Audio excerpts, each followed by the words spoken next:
welcome, and settling comfortably. Tonight, we're embarking on a journey back through the centuries, to a time when winter was not merely an inconvenience, but a season that could determine whether you lived to see another spring. Imagine yourself leaving behind the warmth of your modern world, where heat flows at the turn of a dial and light banishes darkness with the flip of a switch. Instead, you're stepping into medieval Europe, where the approach of winter brought with it a silence that was both peaceful and ominous. This is the world of the common folk, the peasants whose names history rarely recorded, but whose daily struggles and quiet triumphs shaped the rhythm of an entire civilization. Tonight, you'll discover how these resilient souls faced the longest, coldest nights with nothing but their ingenuity, their community, and an unshakable will to endure. Close your eyes, if you wish, and let your mind drift backward across the centuries. Feel the chill in the air. Hear the whisper of wind through bare branches, and prepare to understand what survival truly meant when winter was both enemy and teacher. The first bite of true winter always arrived without ceremony. You would wake one morning in your small cottage to find that the thin leather stretched across your single window had grown rigid with frost, and your breath would form small clouds in the grey light filtering through the gaps in your thatched roof. This was the signal that the long season of entrance had begun. Your home, like every peasant dwelling in the village, was a study in practical necessity. The walls were thick not with stone like the Lord's manor, but with a mixture of wattle and daub that your own hands had helped to apply. Thin wooden strips were woven between sturdy posts, creating a lattice that would then be packed with a mixture of mud, straw, animal hair, and whatever else might fill the gaps. Sometimes, if fortune smiled, you might have small pebbles to add strength to the mixture. This daub would harden over the warmer months, creating walls that, while not impermeable to the cold, provided crucial protection against the bitter winds that would soon rake across the countryside. The roof above your head told its own story of adaptation and survival. Thick bundles of straw, carefully layered and secured, created a covering that could shed rain and snow while providing insulation. Over the years, as the thatch settled and compacted, it formed an increasingly effective barrier against the elements. You would have spent precious autumn days gathering and preparing this straw, knowing that a well-thatched roof could mean the difference between discomfort and disaster during the months ahead. But perhaps most crucial to your winter survival was the hearth that dominated the single room of your dwelling. This wasn't merely a fireplace in the modern sense, but rather a shallow depression in the earth floor, lined with stones and surrounded by a low wall of clay or mud. The fire that burned here was the beating heart of your winter world, providing warmth, light, and the means to prepare what food you had managed to set aside. Imagine yourself on one of those endless December nights, the wind howling through the bare trees outside. The fire in your hearth burns low but steady, casting dancing shadows across the rough walls.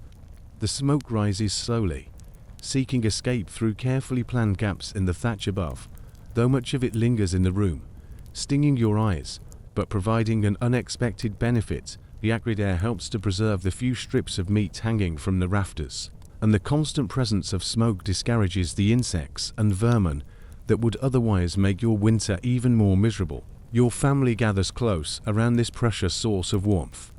In winter, the boundaries between human and animal space often blurred from necessity rather than choice. Your few chickens, if you were fortunate enough to own them, might shelter in the same room, their body heat adding to the collective warmth. A goat or pig, representing months of careful feeding and your hopes for the spring, would certainly share your quarters. The smell was not pleasant by modern standards, but it was the smell of survival, the mingling of wood smoke, human bodies, animals, and the earthy dampness that never quite left these dwellings during the cold months. The sleeping arrangements in your cottage followed patterns born of centuries of practical wisdom.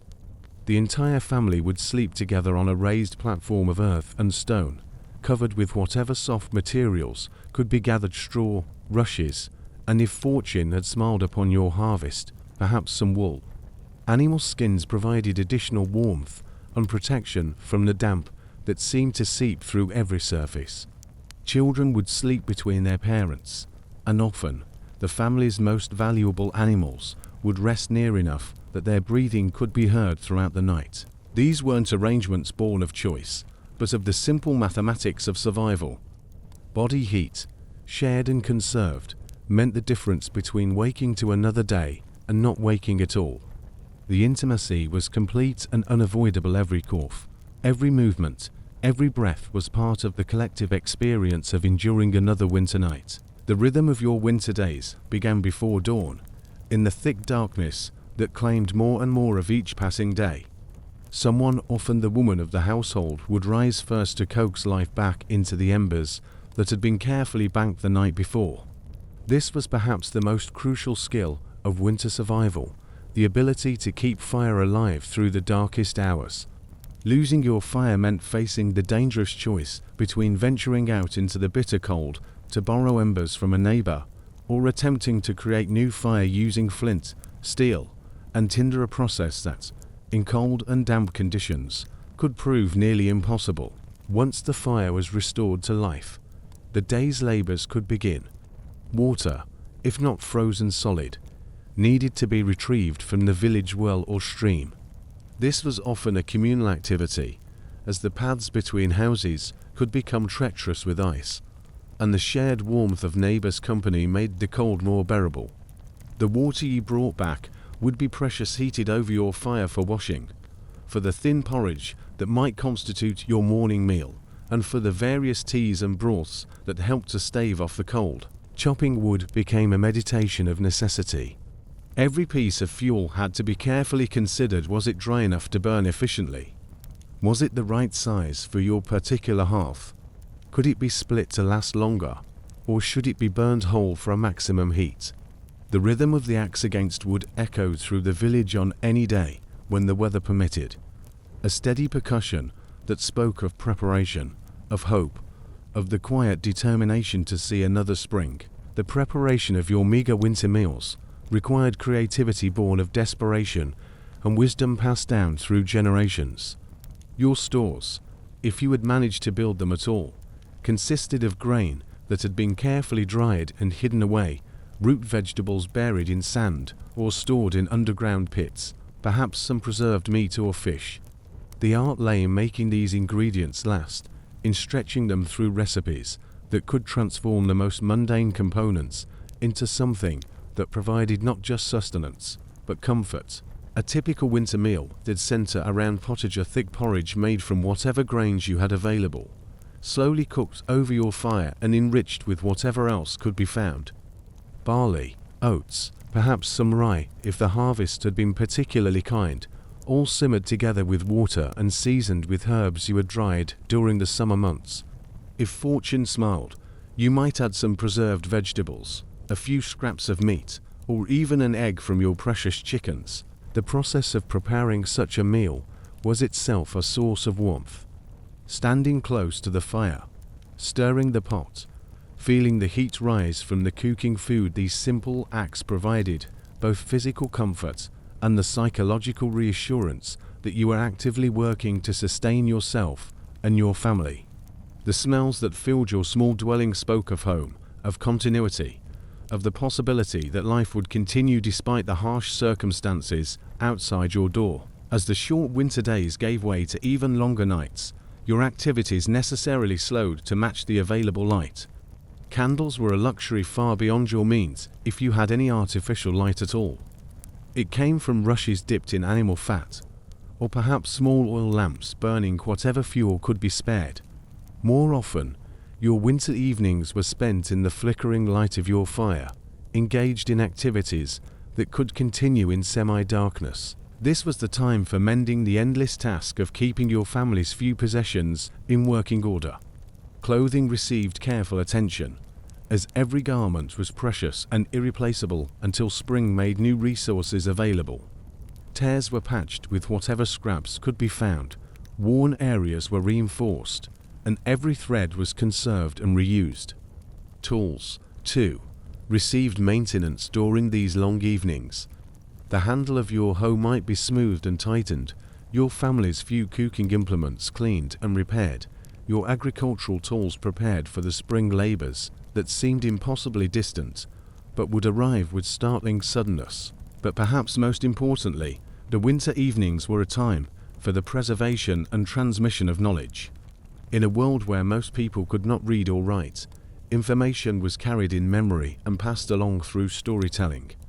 The older members of your community would share their accumulated wisdom, which herbs could ease a winter cough, how to predict the weather by observing the behavior of animals, what signs to watch for that might indicate the approach of spring.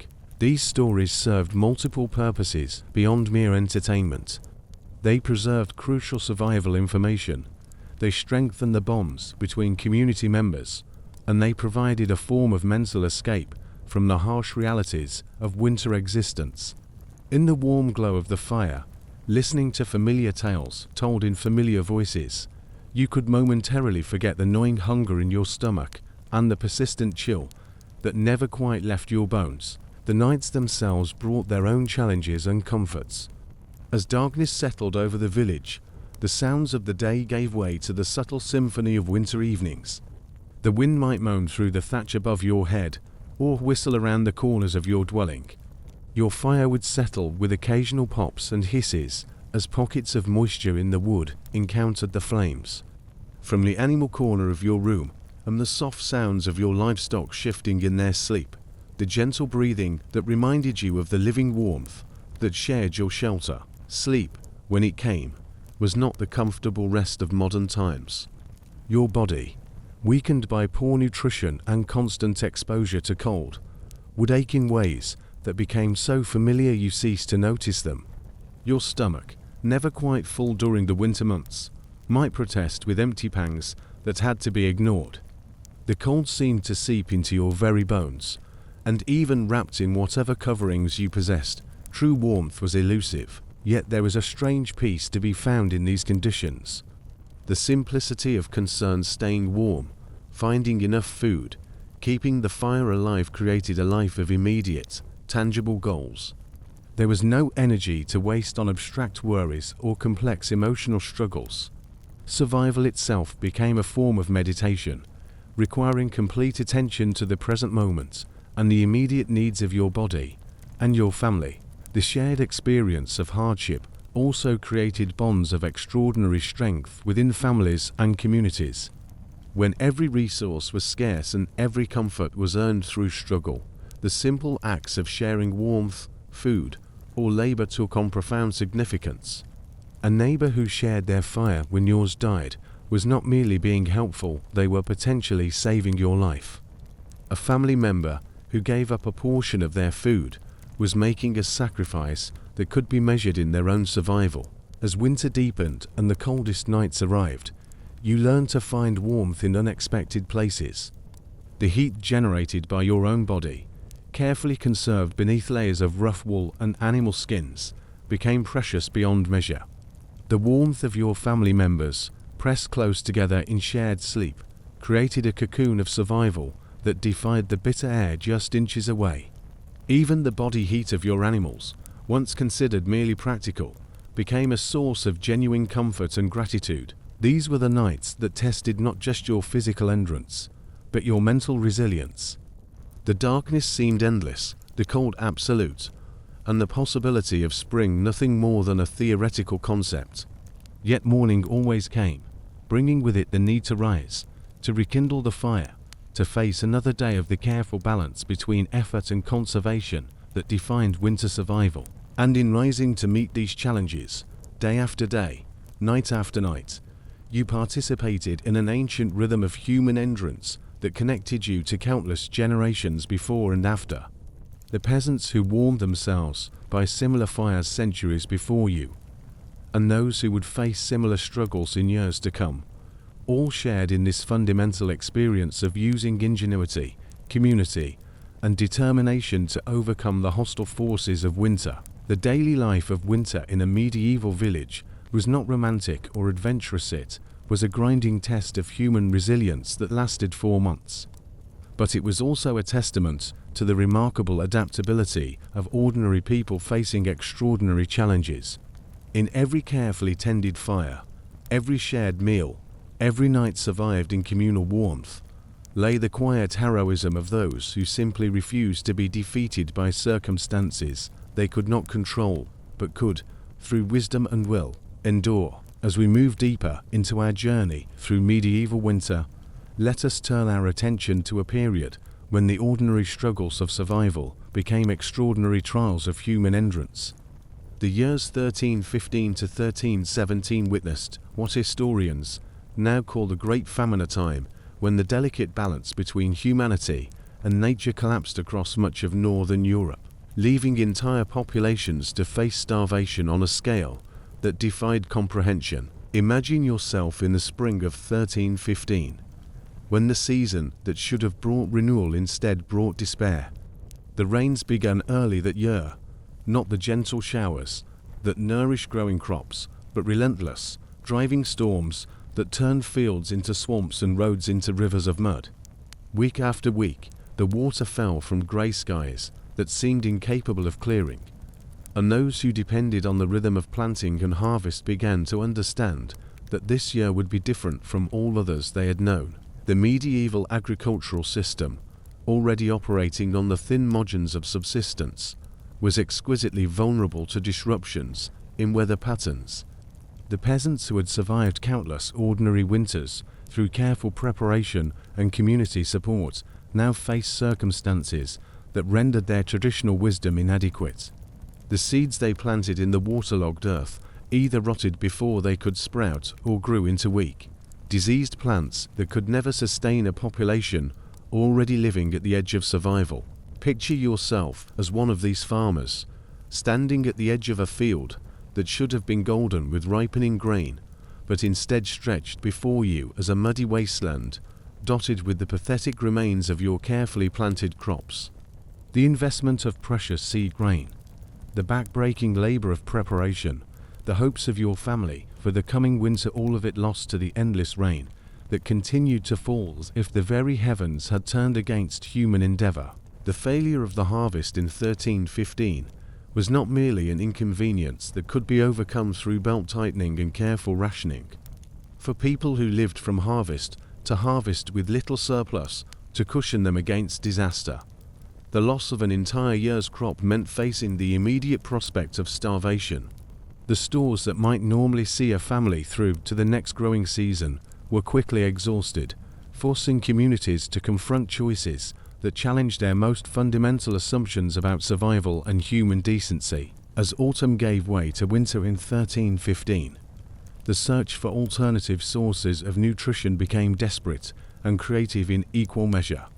The knowledge passed down through generations suddenly expanded to include information that had been preserved against just such emergencies. Tree bark, particularly from elm and birch, could be dried, ground, and mixed with whatever grain remained to extend the meager supplies. The inner bark, called cambium, contained enough nutrients to sustain life, though it provided a coarse, barely digestible substitute for proper bread. Roots and tubers that were normally ignored or fed to animals became precious sources of sustenance. Peasants scoured the forests and wasteland for anything that could fill an empty stomach. Acorns, despite their bitter taste and the laborious process required to make them edible, wild herbs and grasses, even the bulbs and roots of plants that in ordinary times would never be considered food.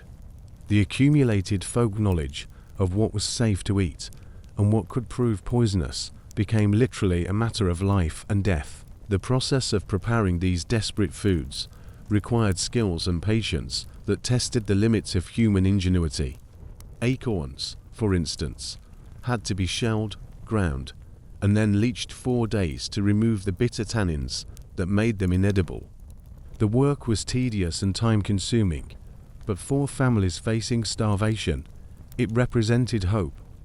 A successful batch of acorn flour might provide enough nutrition to keep a family alive for several more days, time enough perhaps for some other source of food to be discovered. Even as people learned to subsist on foods that would have been unthinkable in better times, the winter of 1315 to 1316 brought weather that seemed determined to test human endurance beyond all reasonable limits. The cold was exceptional even by medieval standards, arriving early and lingering with a persistence that used up fuel reserves faster than anyone had planned. The combination of hunger and cold created a synergy of suffering that weakened bodies and minds alike, making every task more difficult and every day a greater struggle for survival. In villages and towns across northern Europe, the social fabric began to show the strain of circumstances that exceeded anything in living memory. Families that had shared resources in previous hard times found themselves forced to make impossible choices between their own survival and that of their neighbors. The elderly, whose accumulated wisdom had always made them valuable members of the community, began to be seen as additional mouths to feed at a time when every morsel of food carried the weight of life and death. Children, always the most vulnerable members of society, suffered disproportionately during these terrible years. Their small bodies, requiring steady nutrition for growth and development, could not adapt to the severe restrictions that adults might survive.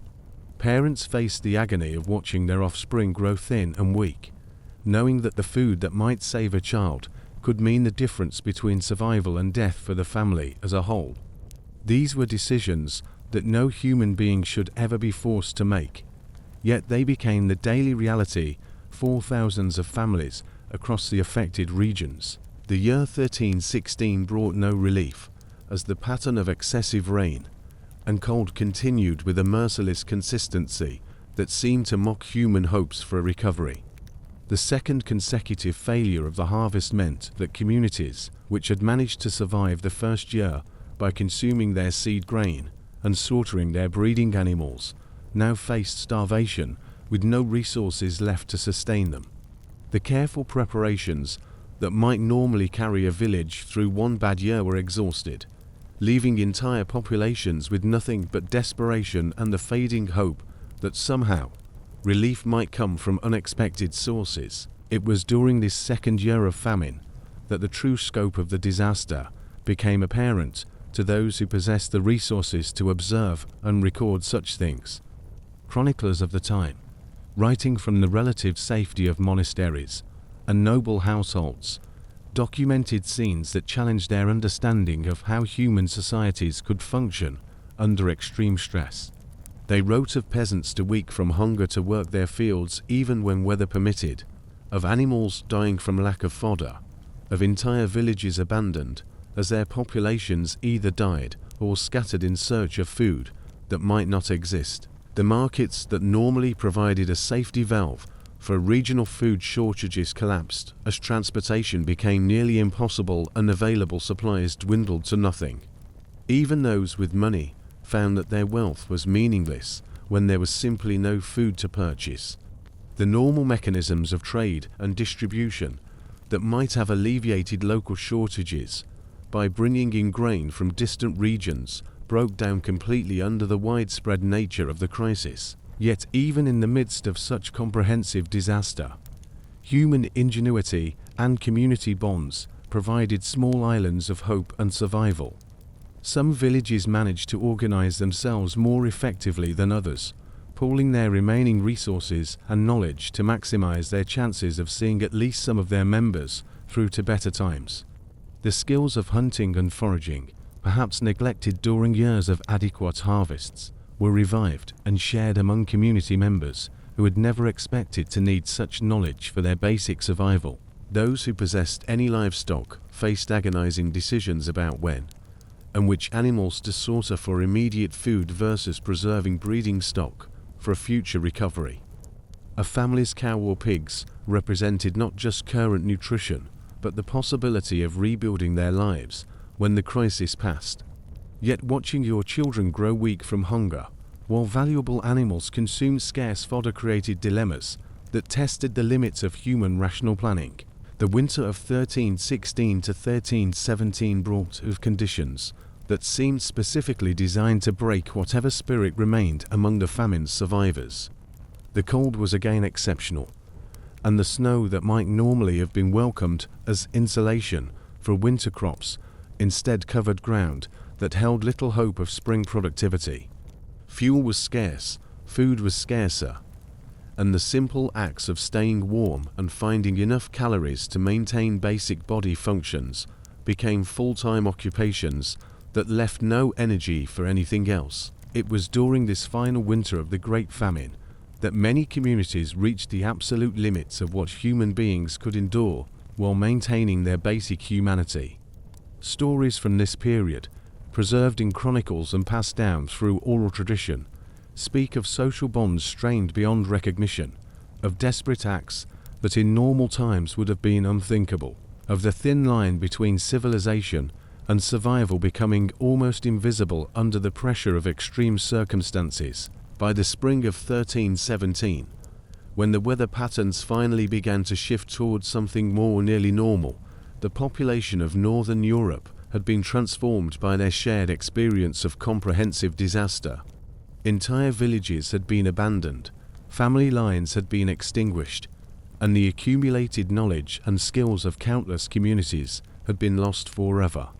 The survivors, weakened by years of malnutrition and trauma, faced the overwhelming task of rebuilding not just their material lives, but their faith in the basic reliability of the natural world that had sustained their ancestors for countless generations. The recovery from the Great Famine was slow and incomplete, requiring years to restore even basic agricultural productivity and decades to rebuild the population levels that had existed before the crisis.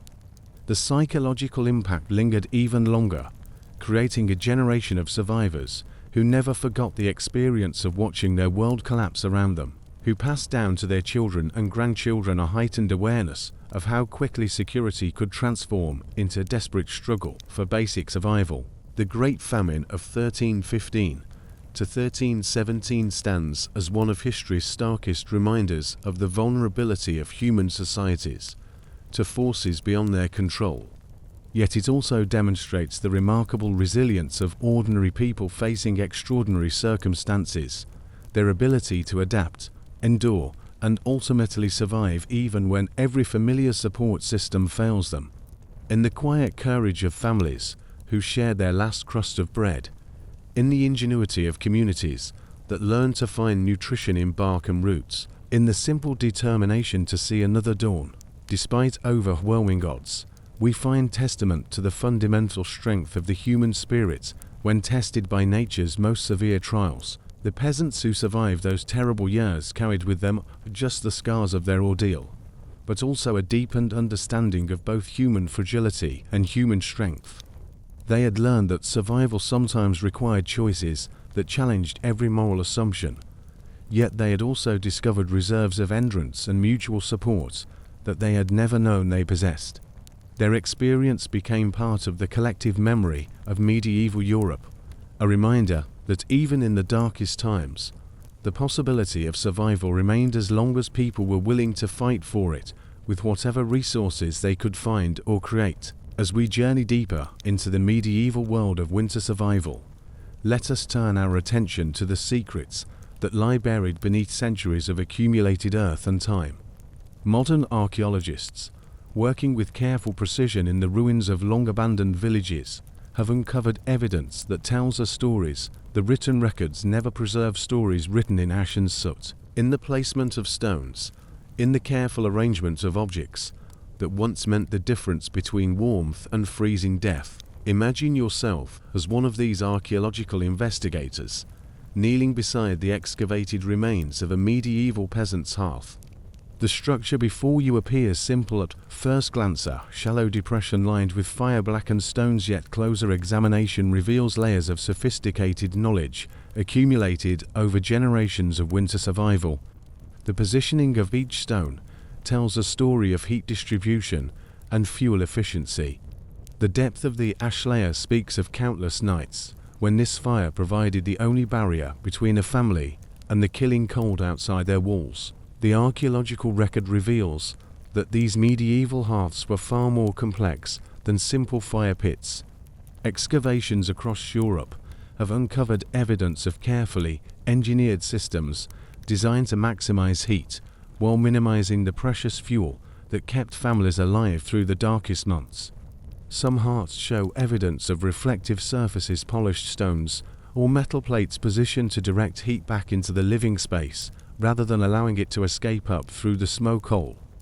Others reveal intricate arrangements of stones and clay that created draft systems, drawing air across the coals in patterns that maintain steady combustion while reducing the amount of wood or peat required to sustain the fire. Perhaps most intriguingly, archaeologists have discovered that many medieval hearths were not simply utilitarian structures, but also served as repositories for objects that held deep cultural and spiritual significance. Beneath the ash layers of countless excavated hearths, researchers have found carefully placed items that speak to beliefs and practices that sustained medieval communities through their darkest hours, not just physically, but emotionally and spiritually as well. Consider the small iron amulets that appear with surprising frequency. These archaeological contexts, tiny representations of Thor's hammer, Christian crosses worn smooth by countless touches, or abstract symbols whose meanings have been lost to time, but whose importance is evidenced by their careful placement within the sacred space of the hearth. These objects were not accidentally dropped or casually discarded, but deliberately positioned where the fire's protective power could activate their own mystical properties. The placement of these protective objects reveals a sophisticated understanding of symbolic geography that governed medieval peasant life. The hearth was not merely the physical center of the home, but also its spiritual heart, the point where the family's relationship with the forces of nature, both benevolent and hostile, was most intensely focused. To bury protective charms beneath this sacred space was to invoke their power, just for the coming night, but for the entire winter season that would test the family's survival in countless ways. Archaeological evidence suggests that the installation of a new hearth was accompanied by rituals that connected the family to generations of ancestors who had faced similar challenges. Charcoal from old fires was sometimes incorporated into the foundation of new hearths, creating a physical link between past and present that may have provided psychological comfort during the bleakest winter nights. In some excavated sites, researchers have found evidence of ritual deposits, carefully arranged collections of grain, coins, or personal objects that were sealed beneath the hearthstones as offerings or insurance policies against the uncertainties of the coming winter. The soot stains that archaeologists find on the walls and ceiling areas of excavated buildings tell their own story of medieval heating strategies. These dark patches, preserved for centuries beneath layers of collapsed thatch and accumulated debris, map out the flow of smoke and heat through dwellings designed by people who understood air currents and thermal dynamics through practical necessity rather than formal education. The patterns reveal how medieval families learned to direct smoke toward areas where it would provide maximum benefit, drying stored food, deterring insects and rodents, and creating zones of relative warmth throughout their single-room homes. Some of the most fascinating archaeological discoveries relate to the smoke holes that were carefully engineered into the roofs of medieval dwellings. Far from being simple openings, these structures show evidence of sophisticated design intended to balance the need for smoke evacuation with the equally important need to retain heat.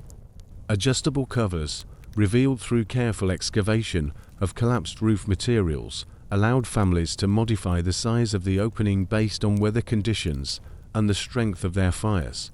On the coldest nights, these openings could be partially sealed, trapping more heat inside the dwelling even at the cost of a smokier interior atmosphere. The cultural practices surrounding fire in medieval winter life extended far beyond the purely practical concerns of heat and cooking. Archaeological evidence, combined with surviving folklore and written records, reveals a rich tapestry of beliefs and rituals that transformed a simple act of maintaining a fire into a complex spiritual practice that helped communities cope with the psychological challenges of surviving the darkest months of the year. The tradition of Yule, which modern Christmas celebrations only dimly echo, was fundamentally a winter survival ritual disguised as celebration. The Yule log, represented in archaeological sites by specially prepared hearth areas, designed to accommodate unusually large pieces of fuel, was not simply a festive decoration. Cut a carefully chosen piece of wood intended to burn continuously throughout the longest nights of the year. The selection of this log involved knowledge passed down through generations, which types of wood burned longest and steadiest, how to prepare the wood for maximum efficiency, and when to introduce it to the fire for optimal effect. Archaeological excavations of medieval sites often reveal evidence of communal fire-keeping practices that speak to the importance of maintaining flame as a community responsibility rather than simply a family concern. Shared ovens, whose stone foundations survive centuries after their superstructures have crumbled, show patterns of use that suggest carefully coordinated schedules, allowing multiple families to benefit from a single source of intense heat. These community ovens were not just practical solutions to the problem of fuel efficiency, but also social institutions that reinforce the bonds between neighbors who depended on each other for survival.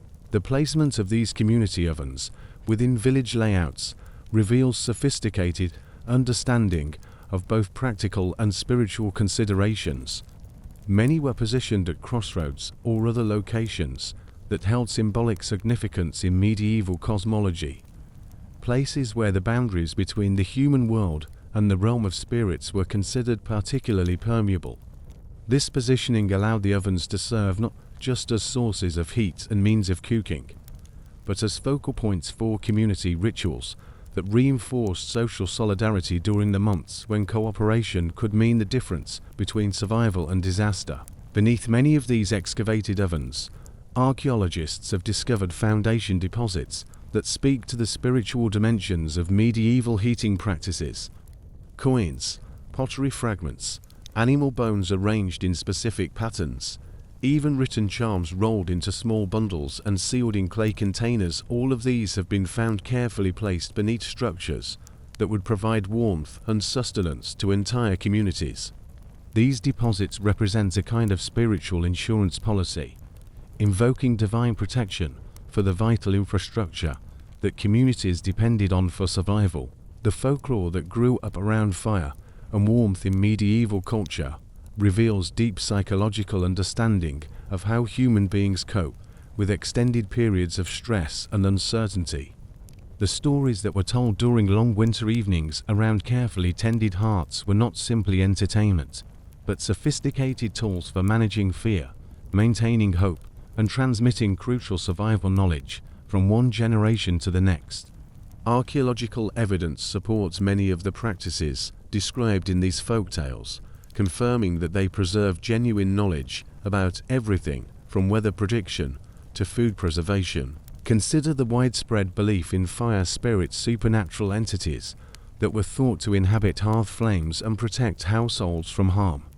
While modern minds might dismiss such beliefs as primitive superstition, archaeological evidence suggests that the rituals associated with honoring these spirits served important practical functions.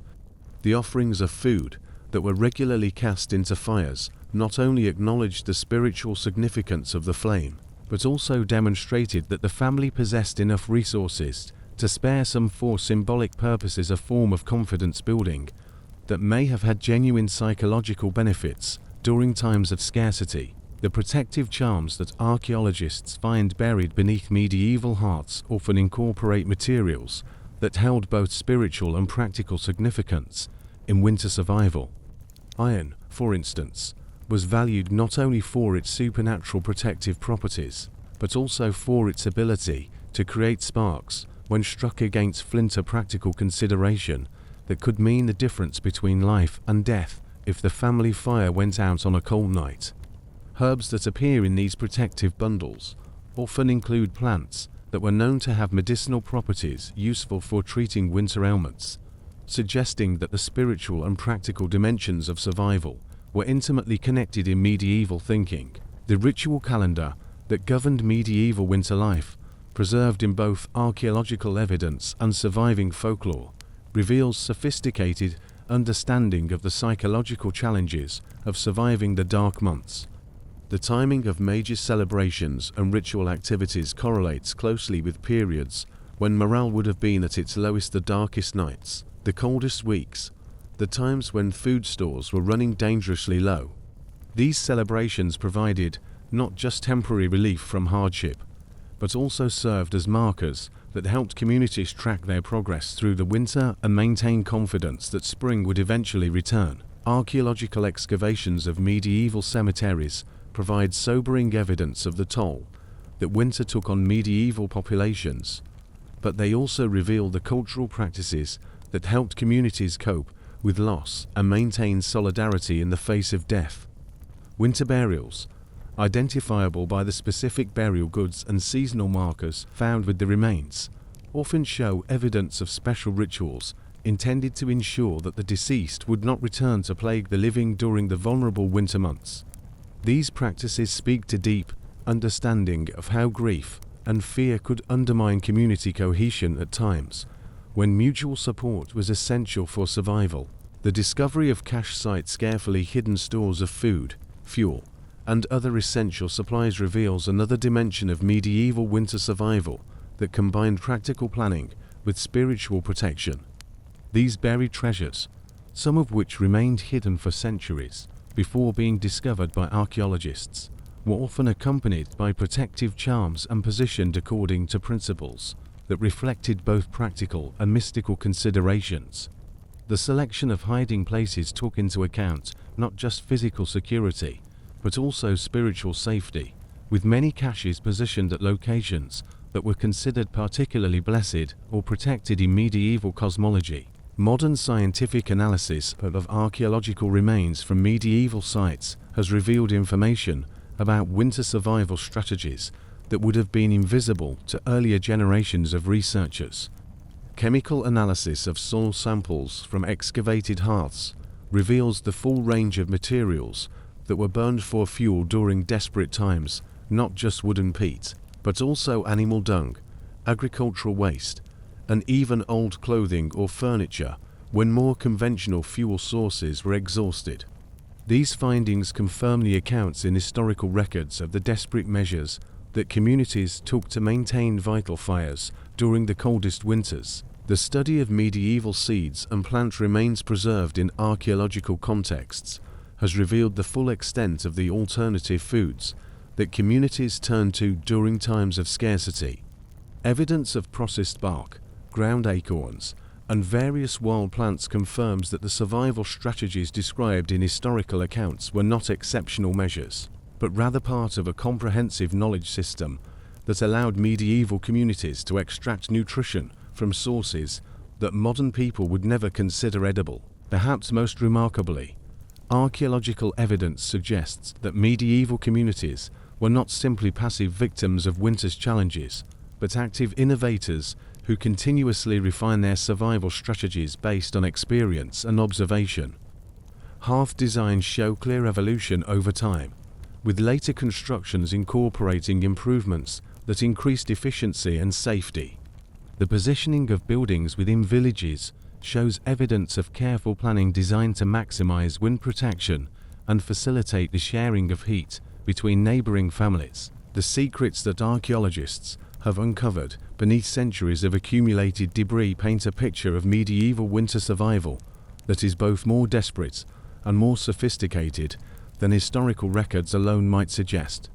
These were communities that faced genuine life or death challenges every year, but they met those challenges with ingenuity, cooperation, and spiritual practices that sustained not just their bodies, but their hope through the darkest months. In every carefully placed charm, every ingeniously designed hearth, every thoughtfully positioned cache of supplies, we see evidence of the remarkable human capacity to find meaning, create beauty, and maintain dignity, even under the most challenging circumstances. The archaeological record reminds us that survival is never simply a matter of physical endurance, but also requires the cultural and spiritual resources that help human beings find purpose and connection even in the face of overwhelming hardship. The medieval peasants who survived countless winters did so not just through practical skills and community cooperation, but also through their ability to create meaning from their struggles and to find in their very survival a kind of victory over the forces that sought to defeat them. As our journey through the medieval winter draws toward its close, let us step across the invisible but profound boundaries that separated the world of the peasant from that of the nobility. Imagine yourself leaving behind the smoky, cramped cottage where survival was measured in days and fuel was counted stick by stick, and approaching instead the imposing walls of a great castle where winter was not a desperate struggle for survival, but rather a season of different pleasures and concerns. The contrast begins even before you cross the threshold of the castle gates, where the peasant's dwelling crouched low against the earth, seeking protection from the elements through humble submission to nature's power. The castle rose defiantly against the winter sky, its massive stone walls proclaiming humanity's ability to dominate and reshape the environment. These walls, built several feet thick and rising dozens of feet into the air, created an entirely different relationship with the cold that lay siege to the countryside beyond. Step through the great wooden doors, reinforced with iron and hung on hinges that speak of wealth and craftsmanship, and you enter a world where warmth was not a precious resource to be carefully hoarded, but rather an abundant comfort that flowed from multiple sources throughout the structure. The great hall that stretches before you in a cavern of warmth and light that would have seemed impossible to the peasant families huddled around their single hearths.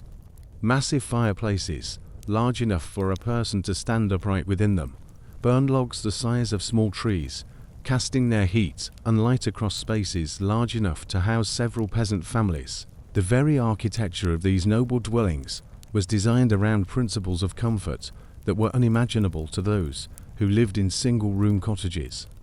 Tapestries hung along the walls served not merely as decoration, but as insulation that trapped warm air and prevented the stone walls from drawing heat from the interior spaces.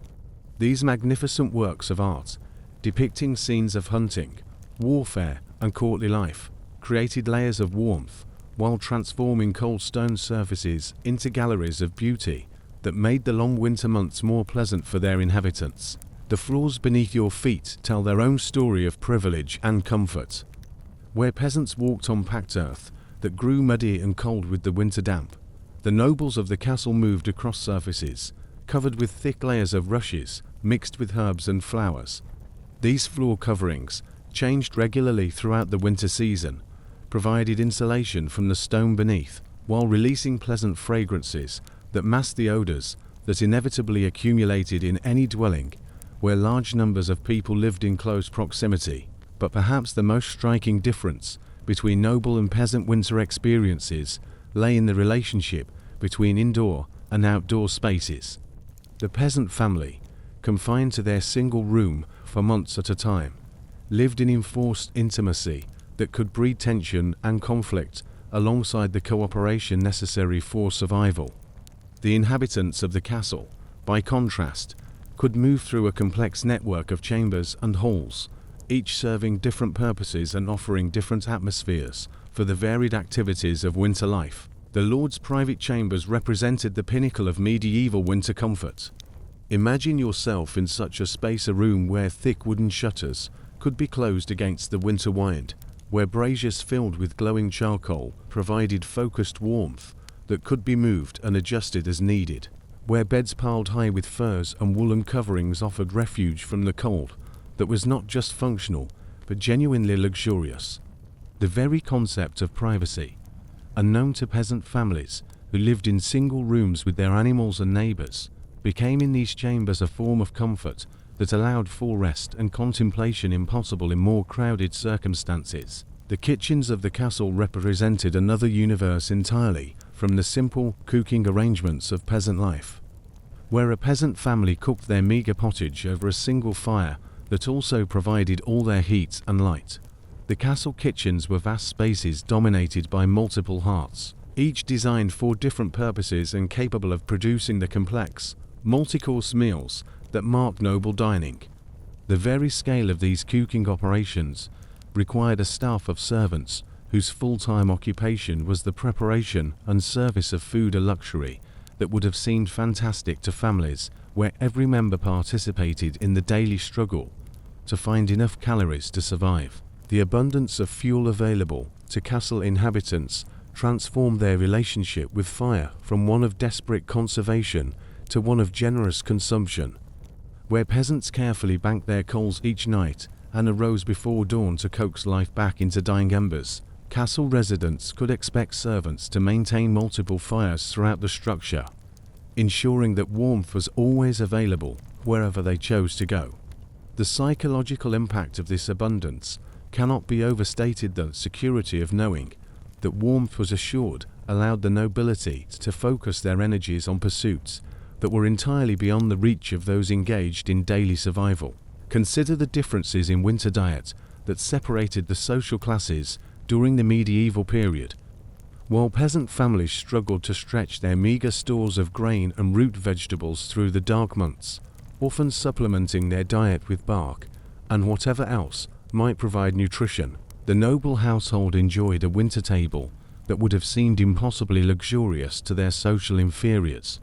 Preserved meats filled the castle larders, not just the small amounts of bacon or dried fish that might sustain a peasant family, but entire sides of beef, whole hams, strings of sausages, and barrels of salted pork that represented more protein than most peasants would consume in a year. The spices that enlivened noble winter meals came from trading networks that spanned continents, their exotic flavors masking any deterioration in preserved foods, while adding variety and interest to the winter diet. Pepper from distant India, cinnamon from Ceylon, ginger from China, these precious seasonings transformed simple ingredients into complex, flavorful dishes that made winter dining a pleasure rather than a grim necessity. The very fact that such expensive ingredients could be casually consumed during the winter months demonstrated a level of wealth and security that placed the nobility in an entirely different world from those who lived from harvest to harvest. The beverages available in noble households during winter months further emphasized the gulf between their lives and those of their peasant subjects.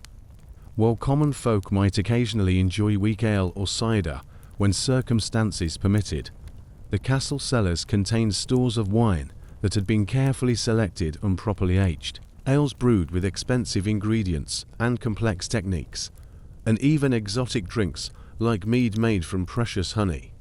These beverages were not simply sources of calories or mild intoxication, but symbols of cultivation and refinement that reinforced social hierarchies even during the intimate gatherings of winter evenings. The clothing that protected nobles from winter cold represented another dramatic contrast with peasant life, where common folk wore layers of rough wool and whatever else they could gather, patched and repatched until the original fabric was barely recognizable.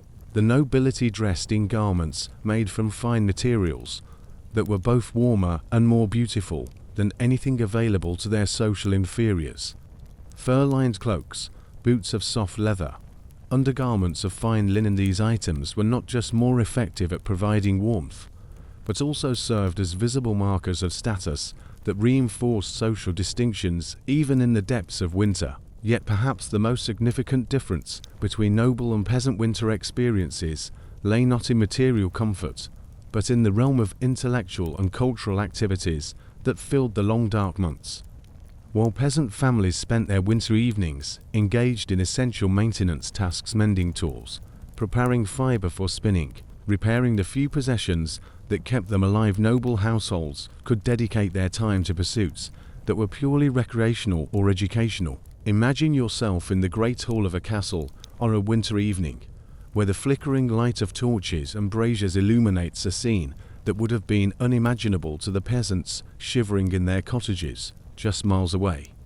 Musicians perform complex compositions on instruments that represent months of skilled craftwork, their melodies filling spaces large enough to accommodate dozens of listeners. Storytellers weave tales of adventure and romance that transport their audiences to distant lands and different times, their narratives sophisticated enough to entertain minds that were not exhausted by the daily struggle for survival. The libraries found in some noble households opened up worlds of knowledge and imagination that were completely inaccessible to illiterate peasant populations. Books, each one representing months of painstaking copying by skilled scribes, contained information about history, philosophy, science, and literature that could occupy curious minds throughout the longest winters.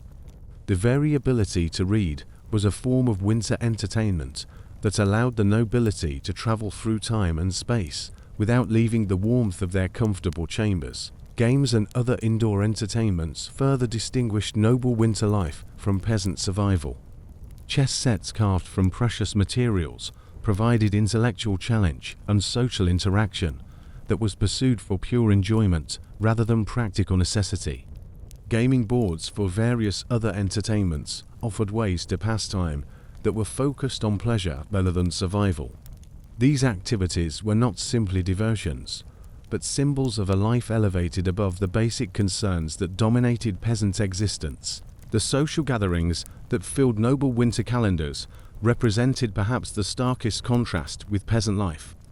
While common folk might occasionally gather for community activities focused on mutual aid and survival, noble society created elaborate entertainments that served no purpose beyond pleasure and the reinforcement of social bonds. Feasts that consumed in a single evening more food than peasant families would see in months. Elaborate entertainments that required the services of dozens of performers and servants. Ceremonies that celebrated abstract concepts like honor and courtesy rather than immediate survival needs. Even the noble relationship with religion in winter months differed significantly from peasant experience. While peasants prayed for survival and gave thanks for another day of life, noble households could afford to contemplate more abstract spiritual questions. Private chapels allowed for individual worship and meditation, while household chaplains provided religious instruction that went far beyond the basic prayers and rituals that sustained peasant faith.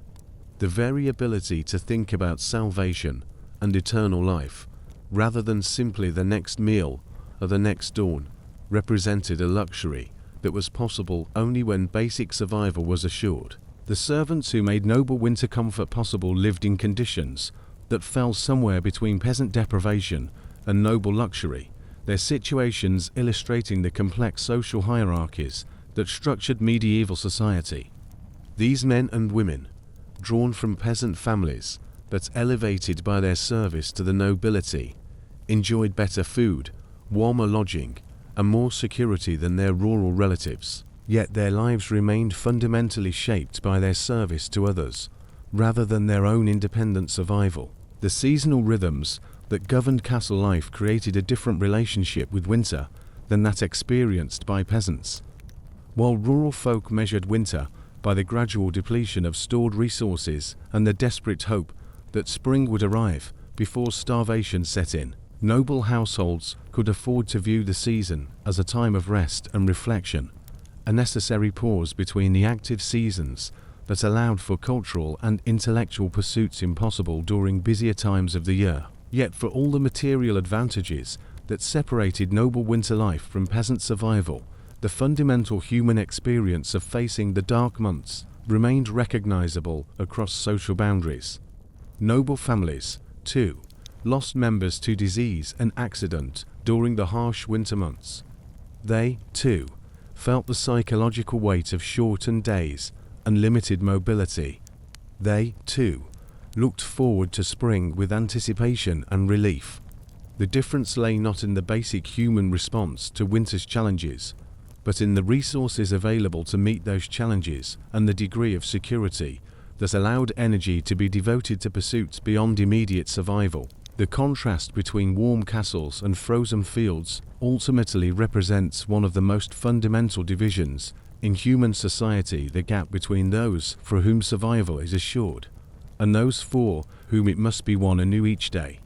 During medieval winters, this gap became a chasm that separated not just different standards of living, but entirely different ways of experiencing what it meant to be human. The peasant, focused on the immediate necessities of warmth, food, and shelter, lived a life of intense present moment awareness, where every decision carried consequences for survival. The noble, freed from these immediate concerns by wealth and power, could afford the luxury of contemplating abstract ideas, pursuing personal relationships, and engaging in activities whose value lay not in their contribution to survival, but in their capacity to enrich and enliven human experience. Yet both the castle and the cottage represented human responses to the same fundamental challenge: the need to create warmth, security, and meaning in the face of a natural world that was often hostile to human life. The ingenuity that went into designing efficient peasant hearths found its counterpart in the architectural sophistication of noble residences. The community cooperation that helped peasant villages survive harsh winters was reflected in the complex social hierarchies that made castle life possible. The folklore and traditions that sustained peasant morale during dark months were paralleled by the cultural activities that filled noble winter schedules. As we prepare to leave this world of medieval winter behind, it is worth reflecting on how the basic human needs for warmth, nourishment, community, and meaning were met across these vastly different social circumstances. Whether around a smoky peasant hearth or in a tapestry-hung noble hall, people gathered together to share food, stories, and companionship during the months when the natural world seemed most hostile to human life. The forms these gatherings took might differ dramatically based on available resources, but the underlying human impulses they served remained constant across all social boundaries. The medieval winter, in all its variations from desperate peasant survival to comfortable noble leisure, reminds us that human beings have always found ways to create warmth, beauty, and connection even under the most challenging circumstances. Whether that warmth came from carefully hardened fuel or from abundant castle fires, whether that beauty was found in the simple satisfaction of another day survived or in elaborate artistic entertainments, whether that connection was forged through shared struggle or shared privilege, the fundamental human capacity to find meaning and create community remained constant across the vast social distances that separated castle from cottage during those long-ago winter months. As our journey through the medieval winter draws to its gentle close, take a moment to let your mind drift back across the centuries we have traveled together.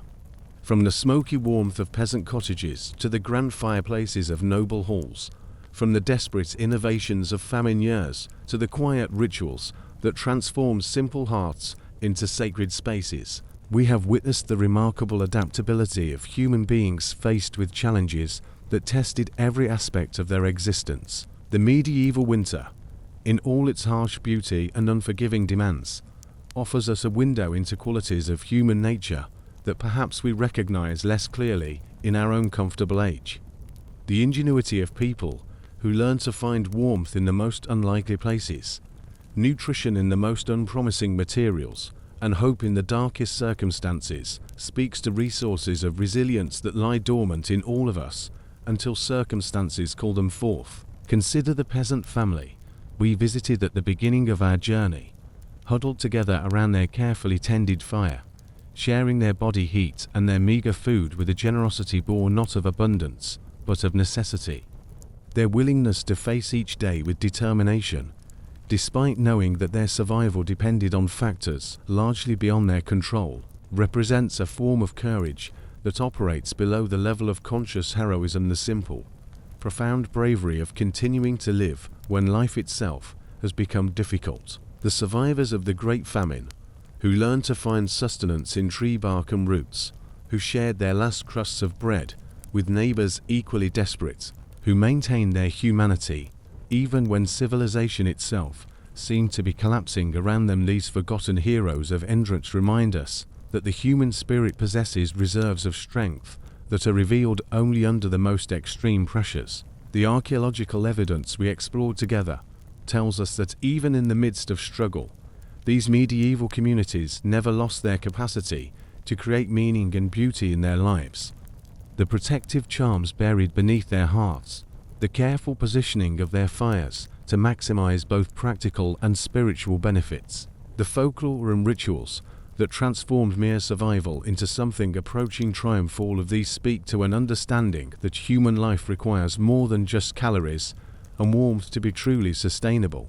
And finally, The contrasts we observed between the experiences of nobles and peasants remind us that while circumstances may vary dramatically, the fundamental human needs for warmth, nourishment, community, and purpose remain constant across all boundaries of time and social condition.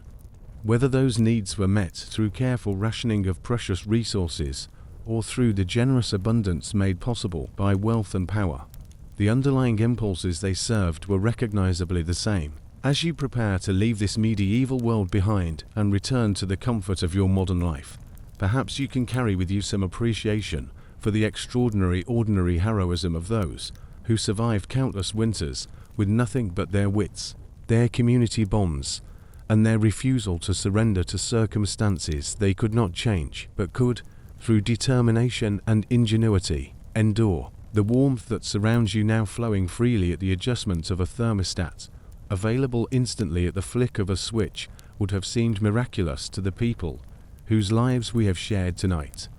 The abundance of food that fills modern kitchens, the security of knowing that help is available in times of crisis, the simple comfort of being able to sleep peacefully without concern for survival through the night, these are gifts that might be appreciated more fully when we understand what life was like for those who lacked them entirely. Yet for all our modern advantages, we might also recognize that something was gained, as well as lost, in the medieval approach to winter survival. The deep bonds forged by shared necessity, the intimate knowledge of the natural world that came from depending on it completely, the sense of achievement that came from successfully meeting challenges that genuinely tested human limits. These represent forms of fulfillment that prosperity and security sometimes obscure. The medieval winter teaches us that human beings are capable of extraordinary adaptation when circumstances demand it, that communities can find strength through cooperation that individuals could never achieve alone, and that meaning and dignity can be maintained even under conditions that would seem to preclude everything beyond mere survival. These are lessons worth carrying with us, not because we would choose to return to such harsh conditions, but because understanding our capacity to meet them reminds us of strengths we possess, but may rarely need to use. As the centuries recede, and the medieval world fades back into the historical past from which we called it forth tonight, let yourself settle into the warmth and security of your present moment. Feel the comfort of your modern shelter, the reliability of your heating system, the abundance of your food supplies, and the safety that allows your mind to wander freely rather than focusing constantly on survival. But perhaps, as you drift towards sleep, you might also feel a quiet connection to all those who have faced the dark months before you, peasants and nobles alike, survivors and those who did not survive, all the countless human beings who looked up at the same winter stars and found ways to kindle warmth, create community, and maintain hope even when the world seemed determined to extinguish all three. The winter night that surrounds you now is a descendant of all those medieval winters we have visited together. The same darkness that once challenged human survival now cradles you in comfort and peace. The cold that once threatened to claim lives now simply provides a pleasant contrast to the warmth of your safe shelter. The season that once measured human endurance against nature's harshest tests now offers you the gentle gift of rest. Sleep peacefully, knowing that you are the inheritor of countless generations of winter survivors, each of whom contributed to the long chain of human persistence that brought you safely to this warm, comfortable moment. In your dreams, perhaps you will carry with you some echo of their quiet courage, their stubborn hope, and their remarkable ability to find light in the darkest months and warmth in the coldest nights. Rest well, and let the peaceful winter darkness embrace you with the security that our medieval ancestors could only dream of, but somehow, through their strength and determination, made possible for all of us who came after.